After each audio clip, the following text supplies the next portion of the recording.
Okay.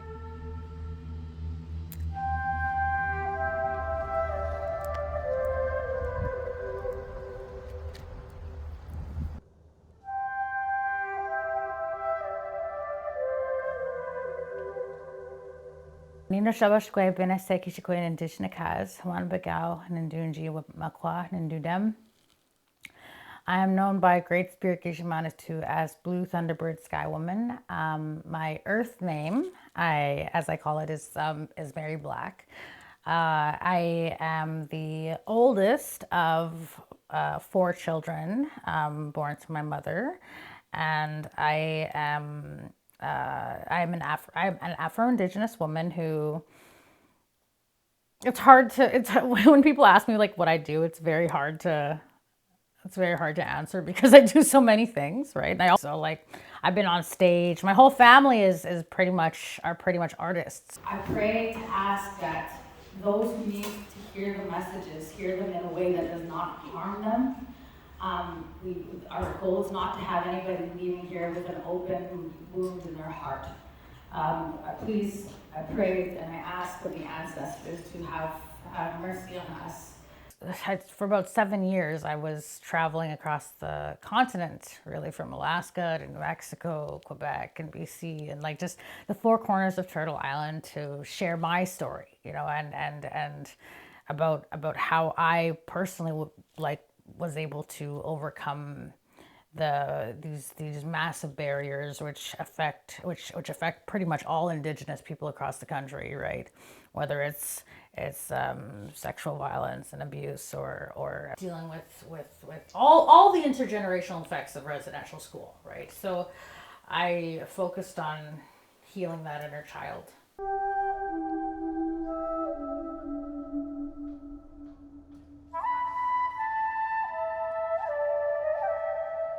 When I first started taking opioids, what led up to it was my disability. So I was 19. I I was massaging my ex partner. He was a roofer, and his back would get these big knots. So I would rub him every day, really really hard, right? Like I would push really hard with my thumbs, and I felt this shooting pain that shot all the way up my arms, both arms, right? And it hurt so bad, and I never felt anything like that before. And I was like, whoa, what just happened, right? Like, what was that? And so the next morning, I woke up and I swear to you, I could not bend my fingers.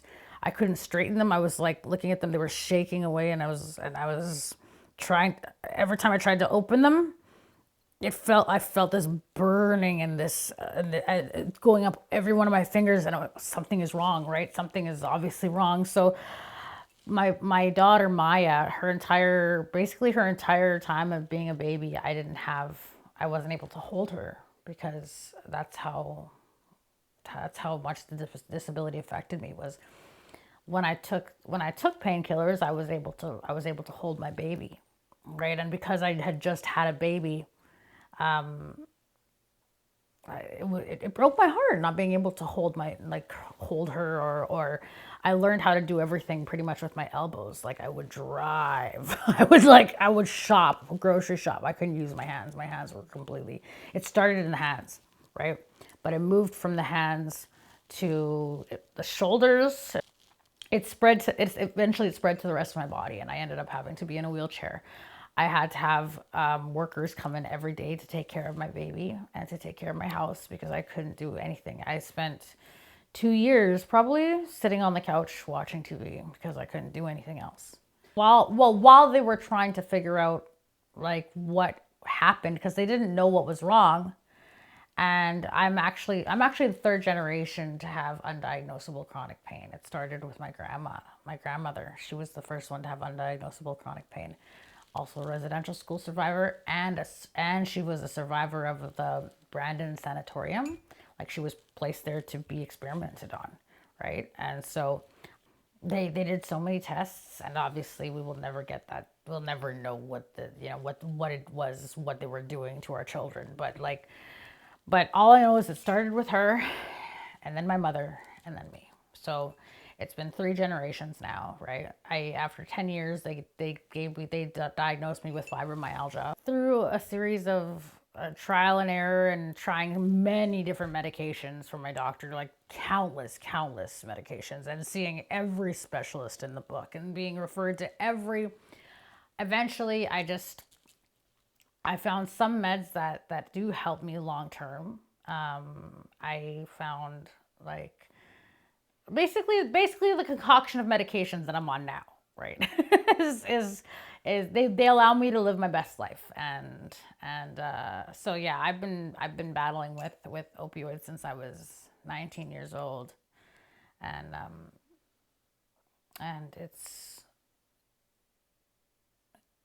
it feels like when you take painkillers, it feels like you're not only numbing the physical pain, but you're also numbing the spiritual pain and the emotional pain. And I didn't realize that, right? And I've been on methadone for about 5 years now, and I had to learn how to adjust. It was hard because before that I was taking opiates, and it was numbing me, I guess. And like, because I've had a rough life, right? I've been through a lot of traumatic experiences, and I didn't realize that they were still there. Those experiences, that the scars were still there, right? And the painkillers were just numbing them, numbing my feelings to them, and numbing my, you know. But once I stopped, and I just started taking methadone every day instead. I had to learn how to deal with all those big feelings, and it was not pretty, and it was not easy for the first couple years for sure. But it's also helped me immensely. Like I every day I take my babies for walks. Every day I take them to the park and I run around. Like I can run, I chase them, I play with them every single day. Right? And I never let the things that used to bother me, they just don't anymore. Because I don't want to waste a single breath worrying about something that, because all worry is paying the price, paying the price of admission for something that may not ever happen to you, right? Like my cook was a big worrier. She was yeah, but so there was like a couple negatives, but overall the positives have far outweighed the negatives, right? My daughter wants to do something with me. She wants to cook with me. I'm able to do that. Like I couldn't cook. I couldn't do my own laundry. I was essentially just in a bed. That's all I could do for years, right? I was just laying in bed, and those were the most challenging years of my life, I would say. Yeah.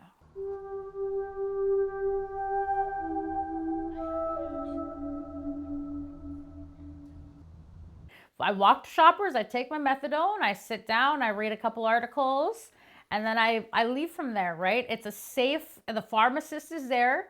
I stay there for 10 minutes just to make sure just to make sure like everything's okay. And if there was a medical emergency of some kind, I would be in the right place at the right time with the right people around, right? And then I take my methadone, and after 10, 20 minutes, I go off into the world, right? Like my biggest issue that I had was after my baby was born, I was rushed for everything. Being pregnant, everybody was like, oh, okay, we're gonna move you to the top of the list because you're pregnant and you're on methadone, and so I was considered like a high risk pregnancy just because of that, right? But all the support stopped as the minute I gave birth, right? I saw a psychiatrist every month until I gave birth. And then I don't know, and then I guess there isn't as much funding for postpartum women as there are for prenatal women, and who are experiencing like addiction issues or whatever.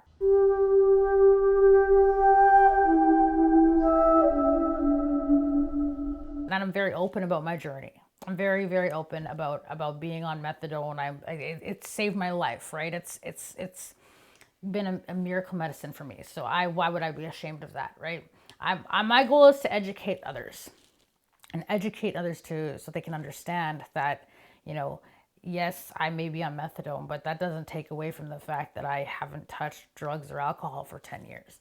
Like, you know, it doesn't, and the fact that I took it for, I was given it medically for my disabilities, right?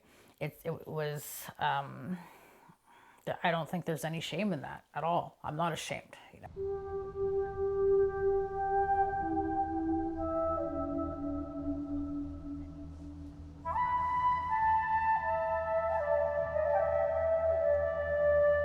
As mothers, we already carry a certain degree of shame, no matter what. We can do the best we could possibly do every day for the rest of our lives, and we would still feel ashamed. Like, we would still feel like, oh, if only I had done this better, or if only I got him, you know, if only I put him in this music class instead of this music class, or whatever. It's innate in our nature to carry the world on our shoulders.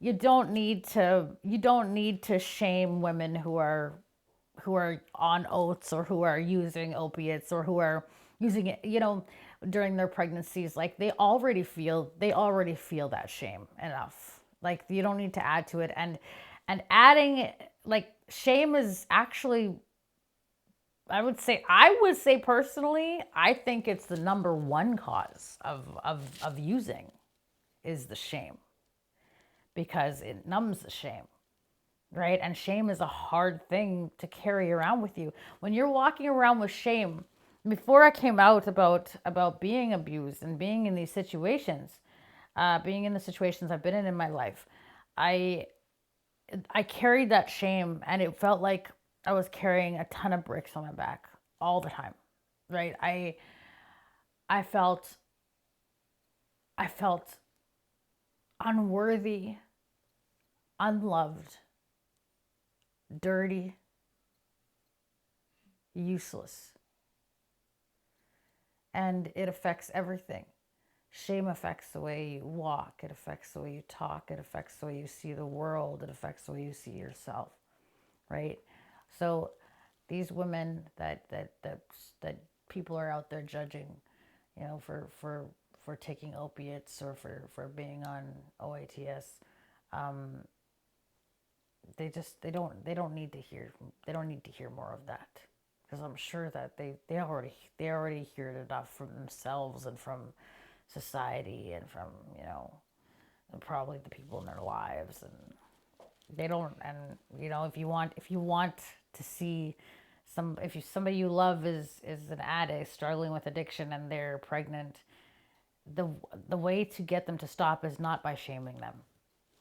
It's not by shaming them. Shaming is never going to work. It just makes them use more. So, yeah. People don't understand. It is a hard thing to understand, right? Being pregnant and using while pregnant, right? But there isn't a woman in this world who wants that.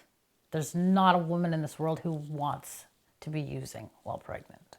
The message that I'd like to share with them is to not just is to keep checking in, you know, even after the baby's born. Check in on your clients, make sure they're okay. Like, don't just leave them high and dry, because it's very hard to access services. And when we do try to access services, the wait list is forever. Like, we have to, you know. So it's literally, it's imperative that health professionals don't just leave women high and dry just because their baby is born, you know.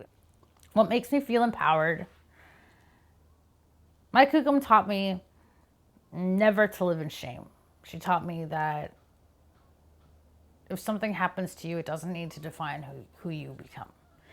My kukum taught me that no matter what they do, any of them, anybody, no matter what they do, they don't get to choose my response, right? They don't even get to choose how I feel, right? So I'm in control of that. I'm the one who decides what I feel about a situation. I'm the one who decides my response. I don't. Nobody gets that to have that power over me, right? And I think that's probably one of the greatest lessons that she's ever given me, and I carry it with me every day, right? Oh my gosh, there's so many, there's so many things. Honestly, emotional regulation is like, and coping mechanisms, top priority number one. Without knowing how to regulate your emotions, or without having a coping mechanism for when you are extremely angry or extremely sad, that like that's the what I think is the number one reason that people either choose to do drugs or choose not to do drugs, is because of either their lack of coping mechanisms or their lack of the ability to regulate their emotions. And my number one coping mechanism, drumming, because I can drum, like the louder I am, the better, right? So I drum right from my gut, and I let it all out. If I'm angry or I'm sad, I let it all out. And when I let it out vocally, and I let it into the world, and I put it into the world, and it becomes art, and it becomes prayer, right? And it's no longer sitting inside of me and being locked up, chained up inside of me. Now I have a coping mechanism where I could just pick up a drum, and everything that was inside of me that would have came out by slamming doors or yelling or getting snippy with people, it comes out in a good way, in a way that doesn't hurt anybody, doesn't harm anybody, and in a way that is positive, that connects me to my higher self, to my kukum, to my Auntie Jackie, to all the people that I love so deeply on the other side.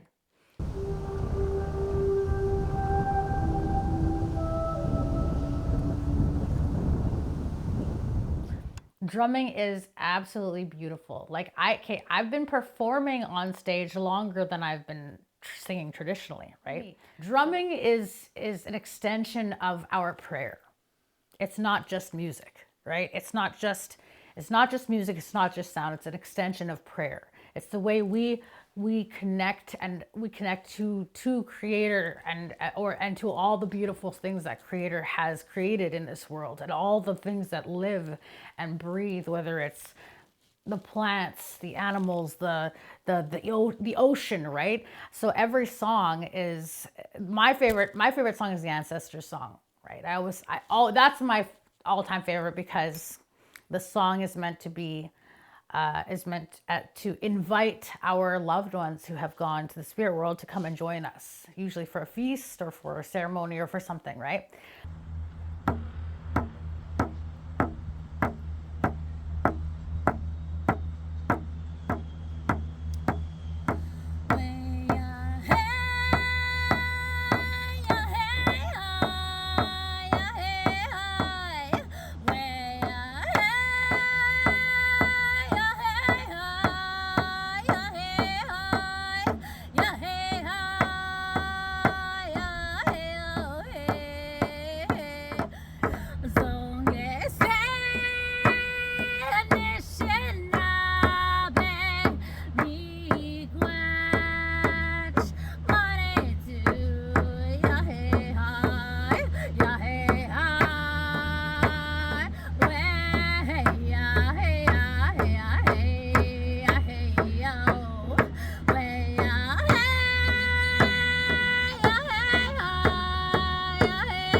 So it's an invitation for them to sit. We usually put out a chair and a plate, and it's the spirit plate, and we invite all of our loved ones to come and feast with us, right? And so that's something that I know keeps my life in balance. Like I do that, try to do that at least once a month if I can. Yeah, love always and always. That's my motto.